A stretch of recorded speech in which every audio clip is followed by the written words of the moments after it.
¿Qué tal? Bienvenidos a un nuevo programa de Cultura y Debate, este podcast del debatedehoy.es, que a pesar de todas las circunstancias seguimos grabando y os seguimos ofreciendo para proponeros diferentes planes para pasar este verano tan raro, pero eso sí, con el mismo calor de siempre y por lo tanto hay que buscar buenos planes para quedarse a la sombra y en este caso leer y disfrutar de un buen cómic, porque en esta ocasión vamos a volver a hablar de cómic, ya lo hicimos durante la cuarentena proponiéndoos varios títulos. Nos vamos a quedar solo con uno de ellos, que es Corazón de Godó. Ahora os cuento más sobre ello. Antes os recuerdo que estos podcasts de Cultura y Debate y el resto de los que grabamos se pueden escuchar en iVoox, en Spotify, en Apple Podcasts, en YouTube, y la novedad de esta cuarentena que ha sido que también se pueden escuchar a través de Google Podcast, es decir, que no hay excusas para escuchar Cultura y Debate, para escuchar los podcasts del debatedehoy.es, y mucho menos si con nosotros está Carlos Peinado. ¿Qué tal? Bienvenido.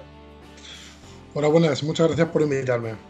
Pues bueno, iba a decir que eres amigo del podcast, pero yo creo que vamos a tener que darte un rango más a amigo del podcast. No sé si amigo VIP, no sé, invitado de honor, como tú quieras, pero además de invitado y amigo del podcast, eres el guionista de Corazón de Godó. Exactamente, sí. Y junto a ti, un nuevo amigo del podcast, siempre es una alegría recibir nuevos amigos de Cultura y Debate, tenemos a Francisco Asencio, que es el dibujante de Corazón de Godó y el que ha puesto color, aunque ahora nos dará más detalles de cómo va eso de pintar un cómic, que creo que es muy difícil. Francisco, bienvenido. Hola, ¿qué tal? Buenas tardes. Muchas gracias por darme la oportunidad de poder contar aquí mi experiencia con el cómic. Pues vamos a hablar de cómic, de ese Corazón de Godó, que, bueno, yo os podría contar de qué va, pero teniendo aquí al hombre que lo ha pensado, pues sería un poco absurdo que yo os leyese una sinopsis cuando Carlos lo tiene en la cabeza. Carlos, ¿de qué va Corazón de Godó? Bueno, Corazón de Godó está relacionado con un documental que tiene hecho el CEU sobre la caída del imperio, del reino visigodo de Toledo. Entonces queríamos hacer algo parecido, algo relacionado, y la historia trata sobre cómo Don Rodrigo pierde la batalla y de forma un poco ficticia, porque obviamente hay ficción, si no, no sería una historia, los años que llevan desde 711 a 722, pues narrando toda la caída paulatinamente de la península ibérica. Podríamos decir entonces que estamos ante un cómic histórico, que por cierto es un género que últimamente se lleva mucho y podríamos empezar hablando de ahí. Supongo que en tu caso, Carlos, también Francisco, os gusta el cómic histórico para haberos metido en esta aventura del cómic histórico, porque, Carlos, supongo que no será tu primer cómic y no todos habrán sido históricos. No, tengo cómics de todo tipo, pero la verdad es que le estoy cogiendo mucho gusto al cómic histórico. Francisco, cómic histórico. ¿A favor, en contra? Entiendo que a favor. Si estás en contra, pues apagamos. Sería raro, porque yo muchas veces me considero muchas veces mercenario en mi campo y en mi terreno a la hora de dibujar lo que me pide o lo que me toque. Sí, es verdad que me he enfrentado a todo, pero sí he de decir que me he sentido muy cómodo y muy a gusto con este cómic en concreto, porque me gusta mucho el cómic histórico, me gusta mucho la historia, ya de por sí, y entonces he estado muy a gusto realizándolo porque eran unos temas que la verdad es que me atraían bastante. Claro, porque como dice Carlos, hablando de ese gusto, porque claro, para adentrarse en un cómic histórico entiendo que tiene que gustarte el cómic y además tienes que, no sé si solo gustarte la historia, pero por lo menos en el caso de plantearse un cómic histórico, saber de historia o por lo menos investigar sobre el tema del que se va a tratar. Decía Carlos Peinado que este cómic va un poco, no en paralelo, pero sí que sigue ese documental de la pérdida de Hispania, del Instituto de Estudios Históricos. Yo os quería preguntar por cómo se lleva a cabo una investigación, porque claro, vienes de ver un documental en el que pues evidentemente está creado por historiadores, etcétera, y cómo se presenta uno a decir, pues yo he hecho un cómic que cuento aquí una batallita, dicho esto de una manera pues a favor, ¿no? O sea, los cómics son batallitas y es una alegría tener batallitas. Pues ¿cómo te presentas? Oye, pues señores del Instituto de Estudios Históricos, además de vuestro documental súper profesional, tenemos aquí un cómic para disfrutar.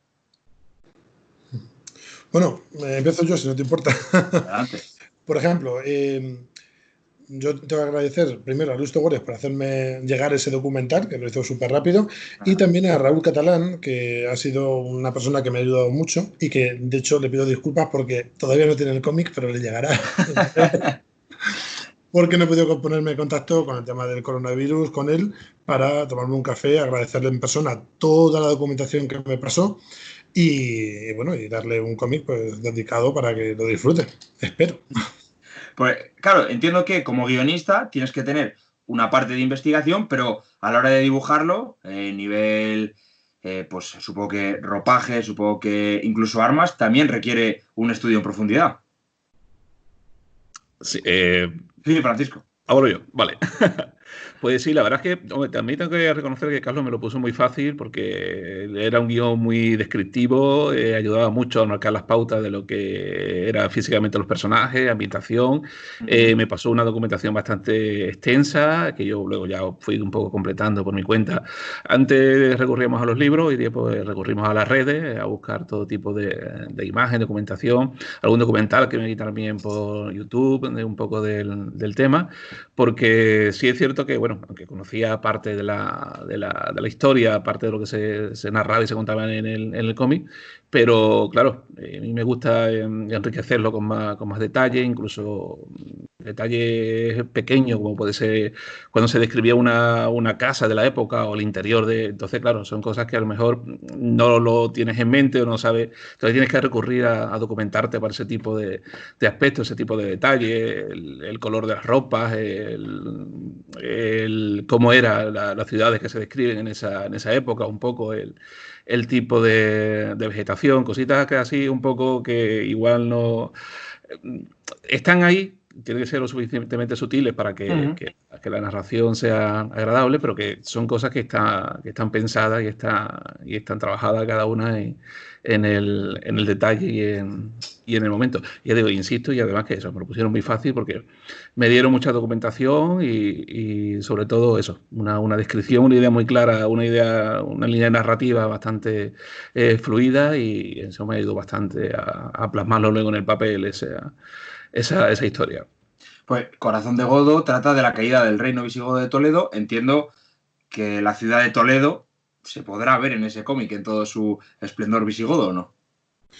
Sí, así decirlo, sí. Uno de los grandes retos fue cómo hacer una Toledo antes del Alcázar y antes de la catedral, claro. Yo le pasé unas cuantas referencias, pero esa Toledo que siempre hay gente que le va a encontrar puntillas, algunos dicen, pero es que el Tajo está más elevado de lo que yo recuerdo, porque no había presas. Es que no está, pues no sé, el Alcázar, porque no habían llegado los musulmanes todavía, y eso lo ha sabido plasmar magníficamente Francisco, que es el que asumió el reto, así que todo tuyo.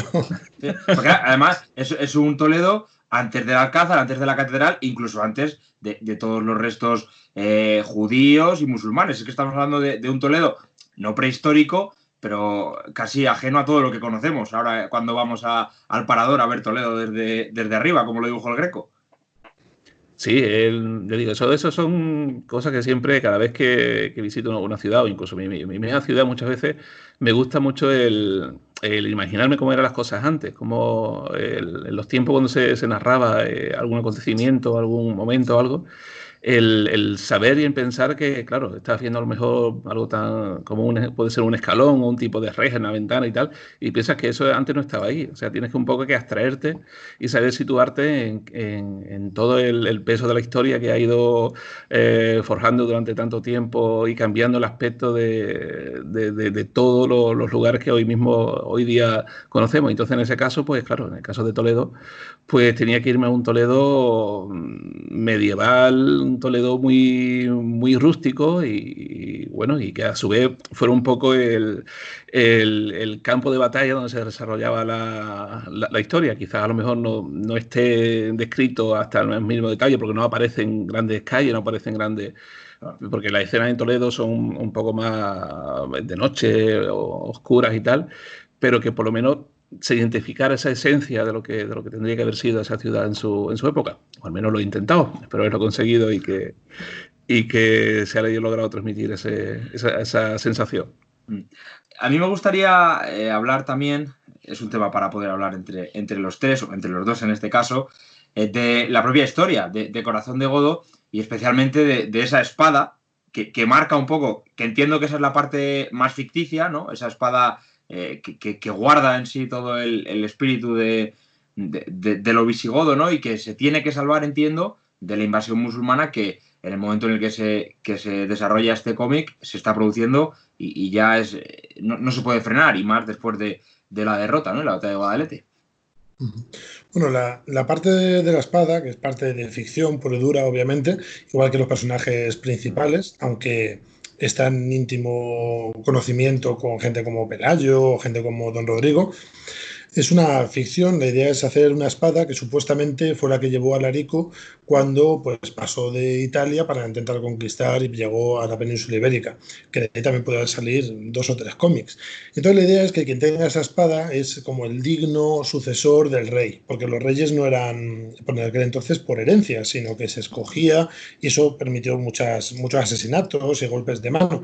Entonces la idea es que hay 2 personajes, Valtar y Zosmund, que tienen que llevar esa espada y buscar, menudo marrón, si me permitís la expresión, a alguien digno de unificar otra vez todos los visigodos y expulsar a los musulmanes. ¿Dónde te inspiras para esta espada? Claro, la historia de la espada puede recordar pues, a Excalibur, sin ir más lejos. Sí, bueno, los pueblos germanos eran muy de espada y de mitología. Hay gente que ha visto ya el cómic y dice, pero la espada parece más etrusca, hombre. Es que una espada de Alarico tenía que ser romana, etrusca, para darle un poco de mitología. Claro, tenía que ser itálica y eso lo plasma perfectamente Francisco, que habrá terminado hasta el gorro de pintar espadas, porque sale muchas veces. Bueno, en la página 6 del cómic ya se puede ver la espada en todo su esplendor. Además es una espada absolutamente regia. O sea, quien lleve esa espada tiene que ser rey por narices, Francisco. Sí, sí, es lo que se buscaba, que tuviera una suficiente presencia como para darle el peso necesario al nombre del título. Y efectivamente, como dice Carlos, claro, es que muchas veces, yo qué sé, nos imaginamos a lo mejor cierta iconografía en algunos momentos que no se corresponden. Una cosa que no hace mucho, yo también estuve en su día colaborando con un intento de vuelta al mundo del cómic del personaje del guerrero del Antifaz. Ajá. Y claro, choca porque claro, la iconografía propia del personaje no se corresponde para nada con la verdad de la época histórica. O sea, ya en esa época no existía ese aspecto medieval de cascos, armaduras. Eso fue una licencia que se tomaron en su día y bueno, se ha seguido manteniendo, que no se corresponde para nada. Entonces, a mí me gusta ese rigor histórico en los detalles, en las cosas, y en que muchas veces el mismo mundo del cómic, del cine, nos ha acostumbrado a esa licencia plástica a la hora de mostrar algo en papel o en pantalla, que claro, tenemos que ver un poco que realmente las cosas muchas veces no son como nos las han vendido, como nos las imaginamos.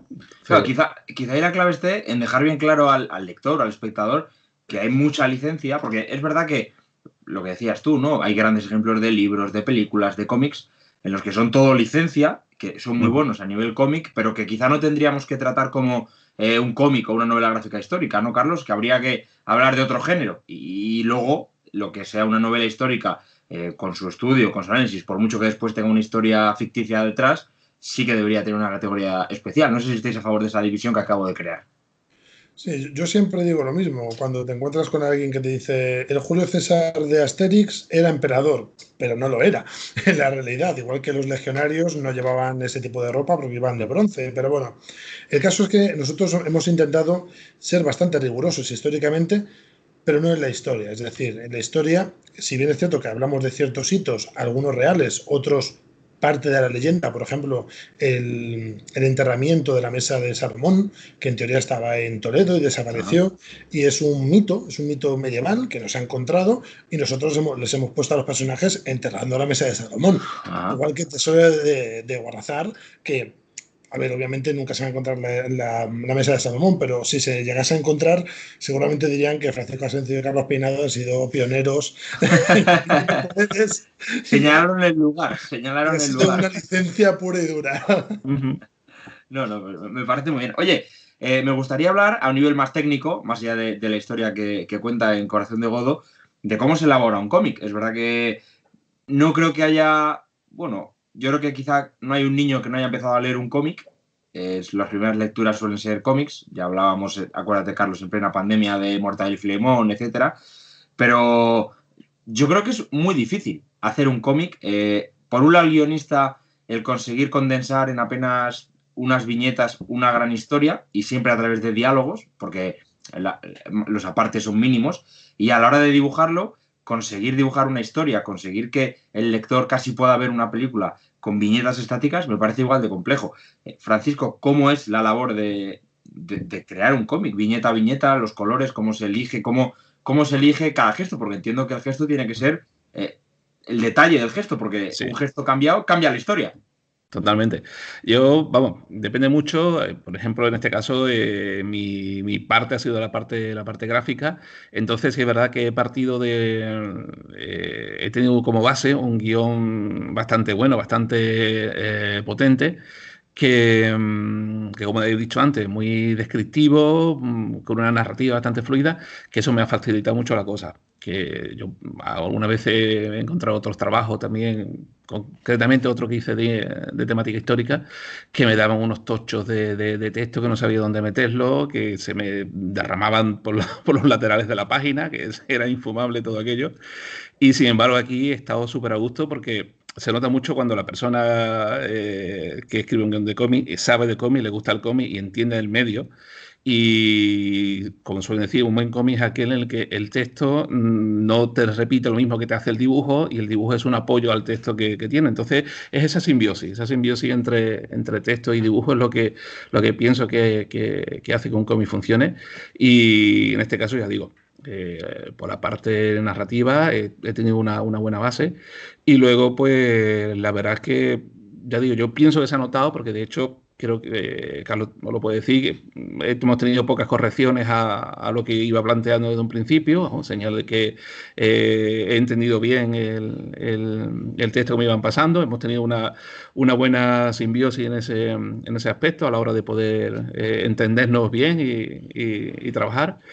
Y sobre todo la intención es esa, que yo, como digo siempre, muchas veces a un dibujante de cómic es como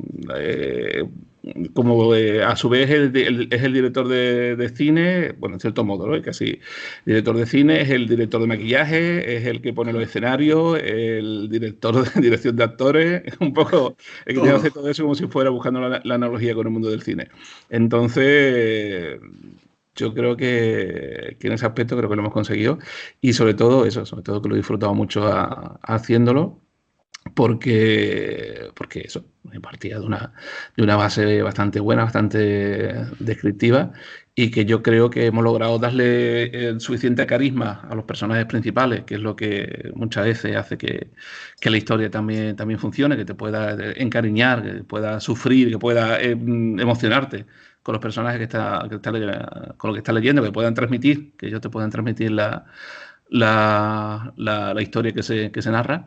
Y creo que en ese aspecto he estado bastante contento, y básicamente, bueno, el hacer el cómic se trata de eso, de saber llevar en su justa medida, el transmitir en dibujos lo que la historia te está contando.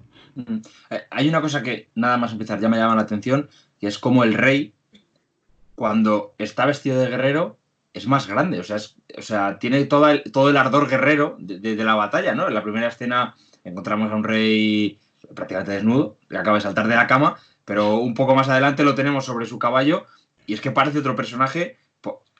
No sé, esa presencia, ¿no?, del rey, a lo mismo que la espada, ¿no?, lo que comentábamos, también cómo conseguir que el personaje también te llame en cada viñeta, y que cada viñeta te diga una cosa más allá de lo que estás leyendo, que, Carlos, son apenas unas frases. Es que a mí es una cuestión que siempre me ha llamado poderosamente la atención, el poder contar una historia de frase en frase, no sé. Es espectacular. El trabajo de guionista-dibujante, por lo que contabas, Francisco, Carlos, entiendo que el guionista prepara y después ya pasa al dibujante. ¿No hay un momento en el que ambas partes se encuentren para seguir creando? Sí, a ver, yo siempre digo que tengo la mala suerte de no conocer todavía en persona a Francisco, porque tengo muchas ganas de tomar una cerveza con él, aunque hemos hablado mucho, porque sí que ha habido mucha simbiosis con nosotros. Es decir, por ejemplo, hay un personaje que sale a lo largo de los 11 años, Y claro, tienen que crecer. Y eso es muy difícil de hacer. Es decir, si os dais cuenta, Asterix siempre es el mismo. Bart Simpson no va a crecer nunca y si crece es un poco raro y tienen que explicarlo. Pero claro, estos personajes maduran, se hacen, no viejos, pero cambian. ¿Y cómo hacer que cambien y que al mismo tiempo lo reconozcas? Es una maravilla, eso lo hacen los pinceles, bueno, aunque yo creo que trabajas todo digital, de Francisco, Sí. porque es una verdadera maravilla. Igual que La Luz, que es maravilloso como lo trata, porque yo no quería el típico cómic que se sabe si es de noche porque el cielo está negro y las estrellas brillan, pero todo es exactamente igual. Todo el color es igual, ¿no? El color también cambia por las noches, sobre todo las noches del siglo VIII, eran muy oscuras. O sea, hay una escena de una emboscada, y claro, la emboscada tiene que dar un poco de miedo. Si tú ves a los personajes brillantes que aparecen ángeles en mitad de una ciudad preciosa, da igual que haya unas estrellas en el cielo, es importante que esa persona diga, uy, fíjate qué raro que no se ven las esquinas, y eso lo ha hecho de forma magistral. Os iba a preguntar, ¿este es un cómic nacido de la cuarentena? ¿Se ha trabajado en cuarentena en Corazón de Godo? No, Ya estaba hecho, ya ya estaba hecho. estaba, ya Mm, venía de antes. Venía de mm. antes, porque todavía se podía salir a la calle con tranquilidad y eso. Todavía Claro, puedes darte una vuelta a ver rejas para... sí, sí, sí. Un inciso, perdona, cuando has comentado antes que estabas Sí. diciendo eso, que el cómic, las pocas frases de Carlos que puedan aparecer en el cómic, los diálogos y tal, claro, es que lo que ve el lector final son esas pocas frases o esos pocos textos, pero claro, si ves el guión original, detrás de cada frase hay un grandes párrafos de descriptivos, grandes párrafos en el que te van situando, en que te va contando el contexto de la situación, y claro, el guionista de cómic no se limita a escribir solamente lo que aparece ahí. Hay Ajá. toda una literatura por detrás de que muchas veces se pierde cuando no se puede ver el guión original, que es un poco lo que comentaba antes. Hay mucho más escrito de lo que simplemente se ve en el cómic.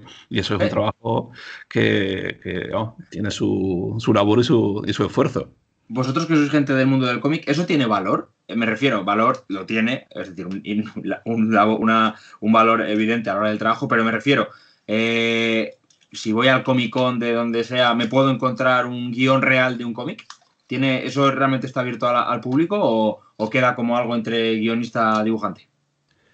Em, Hablo yo, Sí, ¿no? sí, por favor, por favor. No quiero yo monopolizar. Habla lo Hay tuyo. casos concretos que algunas editoriales, pero suelen ser en ediciones especiales, ya Ajá. ediciones aniversario, ediciones así, que suelen publicar el cómic y luego el guión como Ajá. complemento a la publicación, complemento a la historia.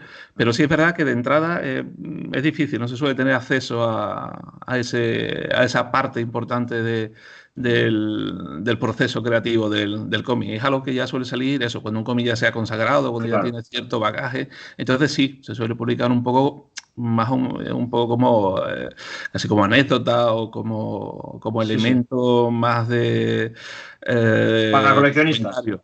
Sí, sí. Sí. Fíjate, pues escuchando me resulta algo llamativo que eso no tenga más mercado, entre comillas, ¿no? Porque sí que creo que puede tener, no sé, tiene que ser Sí. interesante leer, Carlos. De hecho, es curioso porque yo hice una conferencia en una Expo Comic, bueno, que ahora se llama Eros Comic Con, se llamaba El guión, una historia de amor, y en esa mostraba guiones terminados, por ejemplo, de Neil Gaiman y demás, y había mucha gente que decía, pero si no explica nada. Porque muchas veces, cuando te llevas bien, esto no es una crítica a Neil Gaiman en absoluto, es que Neil Gaiman queda a tomar cafés y le muestra sus dibujitos a los guionistas, que también es una forma. Yo Claro. tenía hace tiempo un amigo mío, un ilustrador, que vamos a hacer ahora un cómic juntos para otra editorial, que me decía, oye, esto me lo podrías dibujar tú. Y aprendí muchísimo gracias a él. Se llama Jorge Tesáncoras, bueno, Jorge Gómez Tesáncoras, pero firma siempre como Tesáncoras, Capi, y siempre me decía, dibújamelo. Y no lo digo como algo negativo, sino como algo positivo, como decir, no, claro, es que tienes Claro. que hacerte una idea en la mente. Y al menos, yo no dibujo muy bien, pero hacía una composición, sobre todo de las cosas más difíciles. Un primer plano no me lo pedía. O sea, se puede. Esta es muy difícil, sobre todo para mí que no sé dibujar nada. ¿Se puede escribir cómics sin saber dibujar, Carlos? Sí, Sí, Sí. se puede, pero te tiene que gustar mucho el cómic y tienes que tener un poco de visión espacial y un poco también de morro, de decir, a ver cómo lo haría yo, porque es muy fácil decir, vemos a Spider-Man en una ciudad, se ven 16 personajes, yo siempre digo que hay una portada que el guionista, si le pagaron por ella, es un crack, porque es la boda de Deadpool, que salen Deadpool casándose con una mujer y centenares de personajes, todos vestidos en más o menos la misma posición. Eso es maravilloso. Salen todos los personajes de Marvel que puedas, puestos así en fila. Hombre, eso es ridículo. Ya.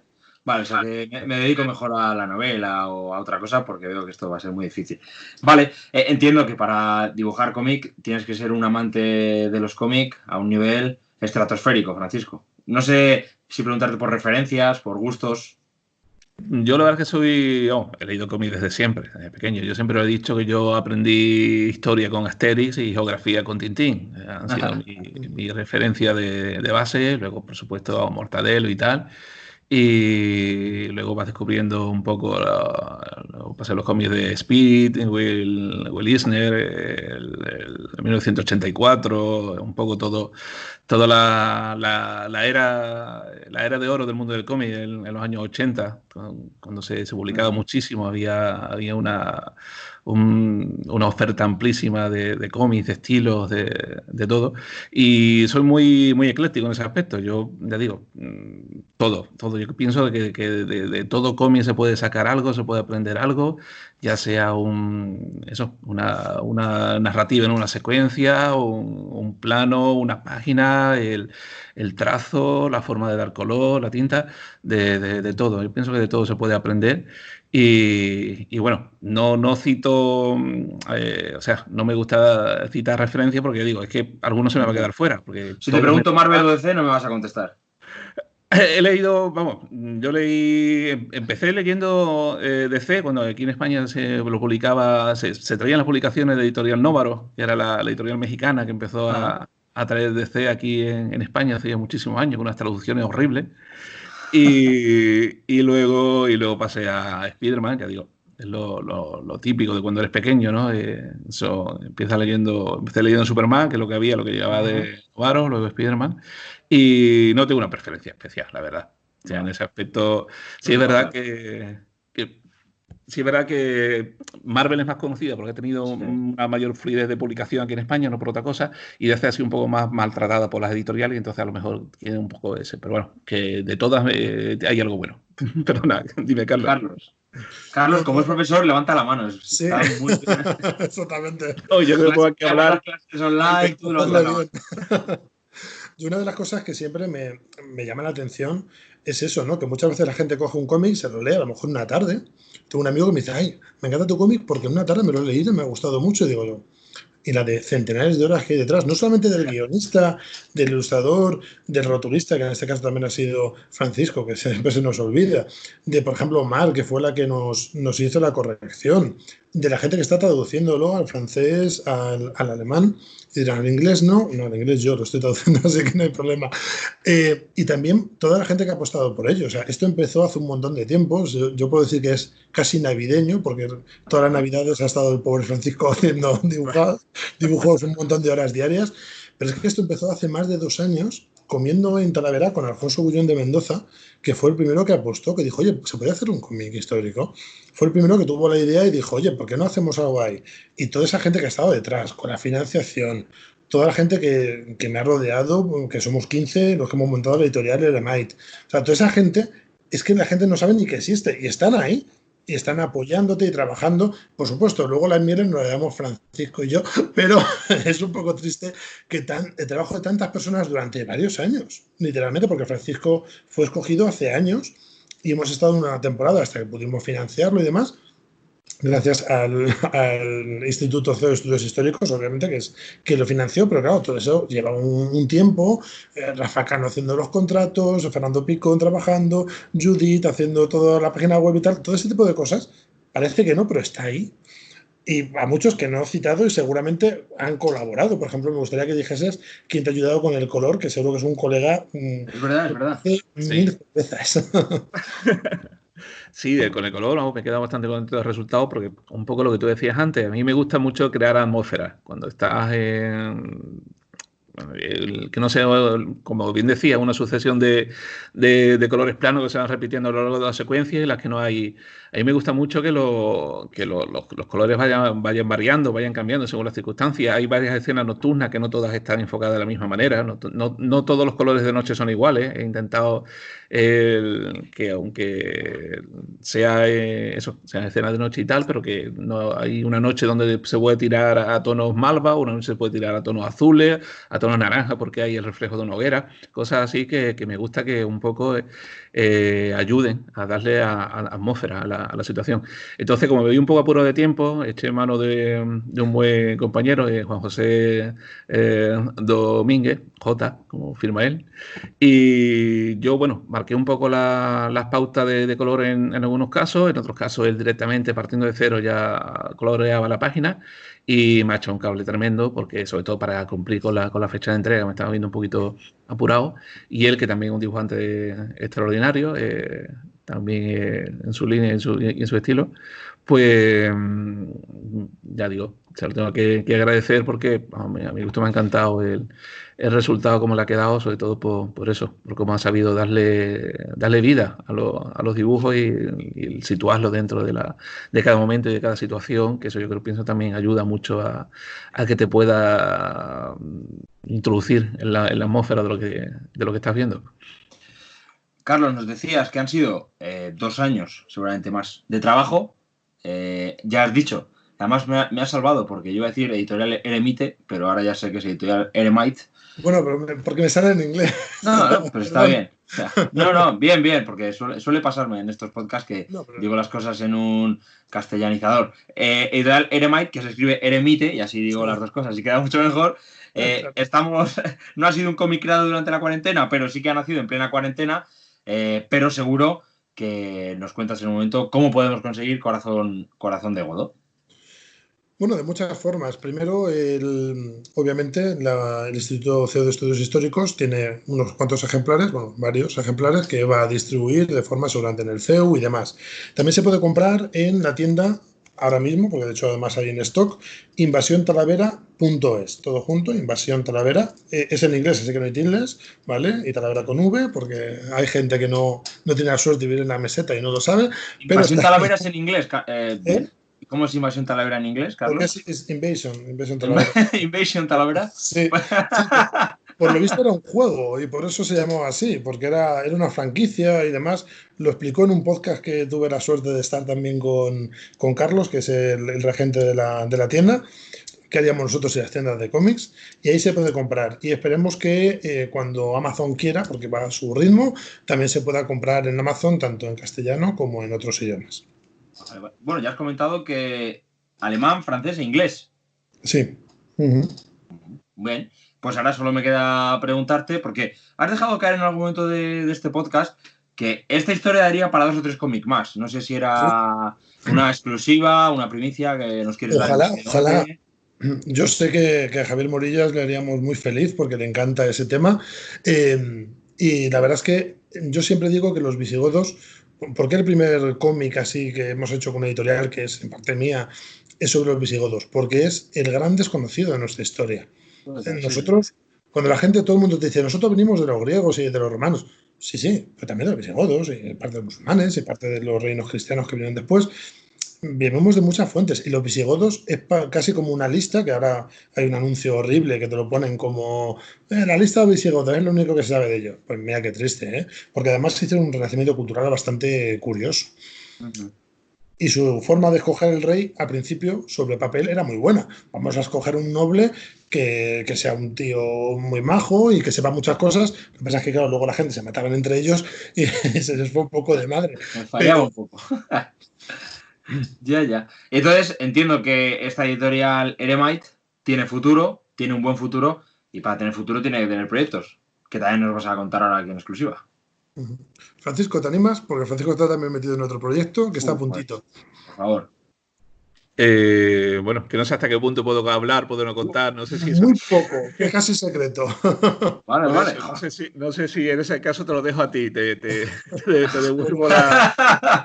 Pues Venga, no quiero meter la pata, es que no quiero meter la pata porque yo muchas veces estoy un poco por debajo en la línea de producción, entonces no voy a hacer que cuente más de la cuenta o cuente lo que no deba.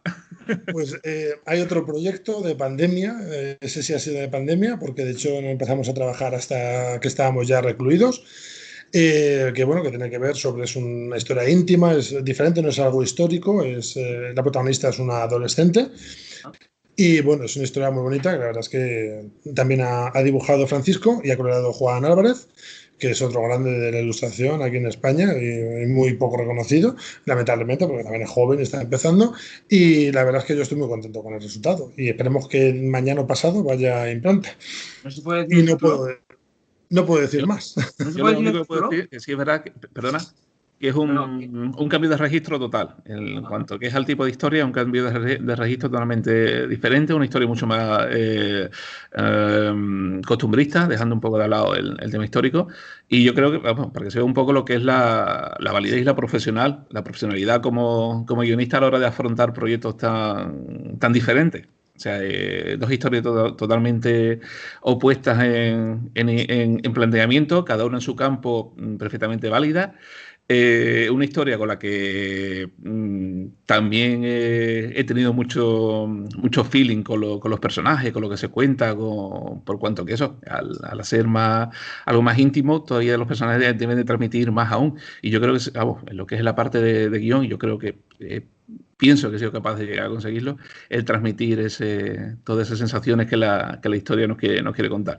Yo creo que va a gustar bastante y va a funcionar bastante bien en su ámbito. Tranquilos, que no habéis dicho nada. Te explico por qué secretismo, porque va a ser parte de una campaña que como aún no ha salido, pero que han apostado por hacerlo a lo grande, una campaña de la Asociación Católica de Propagandistas, que va a enfrentar por muchos temas, y uno de ellos va a ser pues un cómic. Vale. Ahí apostando por diferentes medios, como tiene que ser. Como tiene que ser. Entonces no vas a darme el título del cómic. No, pero espero que cuando salga nos llames. Es que dentro del Eso te iba a decir, digo, vale, pues si no me quieres decir, y como eres amigo del podcast y ya casi... No, hombre, propietario no voy a decir, pero a poco que te pongas, pues nada, entonces cuando me puedas dar el título, pues os volvéis a venir si queréis. Así te obligamos a venir, a que nos llames otra vez. Oye, he pensado eso, ¿eh? Es un poco como las 1001 noches, ¿no? Cada día me vais a dejar una para... Vale, pues... Ojalá, tengamos 1001 cómic. Eso es. Pues así quedamos entonces. Este cómic, o este programa de Cultura y Debate, se lo hemos dedicado a Corazón de Godo, un cómic histórico que yo he de reconocer que me gusta, porque a mí eso de ver batallitas que os decía al principio, pues me encanta, o sea que entonces es un cómic que sé que me va a gustar. Y dejamos para una próxima edición de Cultura y Debate este segundo cómic, que no tiene nombre, pero que cambia totalmente el registro y que también pues forma parte de la editorial Eremite, y con Carlos y Francisco, que como digo, si os apetece y no os vais a la playa ni nada de eso, estáis invitados a volver cuando queráis a Cultura y Debate. Por supuesto. Perfecto, muy bien. Pues entonces nada, lo vamos a dejar aquí, sabiendo que nos volveremos a encontrar muy pronto. Carlos Peinado, muchísimas gracias. Gracias a vosotros. Francisco Asencio, encantado de tenerlo en la familia de Cultura y Debate. Muchísimas gracias por haberme invitado, por darme la oportunidad de contar mis historias sobre el cómic, y ya sabes, para cualquier cosa podéis contar conmigo. Pues pronto más cómics en Cultura y Debate, ya sabéis, estos podcasts de eldebatedehoy.es que pueden escucharse en iVoox, en Spotify, en Apple Podcasts, en Google Podcasts y también a través de la plataforma YouTube. Gracias, hasta la próxima y a seguir cuidándose, que seguimos pendientes del coronavirus y sus consecuencias.